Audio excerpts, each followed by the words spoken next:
France میں جاری Keynes red carpet پر جب پاکستان کی معروف اداکارہ صنم سعید نے ڈیبیو پیش کیا تو سارا حال تالیوں سے گونج اٹھا۔ صنم سعید نے خالص مشرقی اور ثقافتی لباس پہن کر پوری دنیا کو حیران کر دیا۔ صنم سعید نے ہاتھ سے تیار کردہ سفید رنگ کے ڈریس کا انتخاب کیا جس پر مکیش، زردوزی اور شیشے کی انتہائی خوبصورت کڑھائی کی گئی تھی۔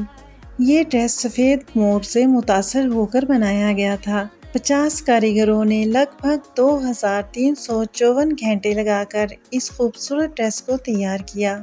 اس لک کو چار چاند ان کے بالوں میں لگے ہوئے سفید اور گلابی کلر کے خوبصورت پھولوں سے بنے ہوئے روایتی گجرے نے لگائے۔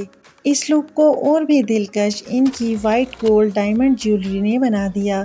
یہ لک دنیا بھر سے آئے ہوئے چمکتے چہروں میں سب سے منفرد دکھائی دے رہی تھی۔ صنم سعید نے ماضی کی معروف اداکارہ شمیم ارا کو ٹربیوٹ پیش کیا۔ انہوں نے انسٹاگرام پر سٹوری شیئر کی جس میں انہوں نے کہا کہ شمیم ارا ایک آئیکن رہی ہیں جنہوں نے بہت سارے جوانوں کو فلم میں کام کرنے کا موقع دیا۔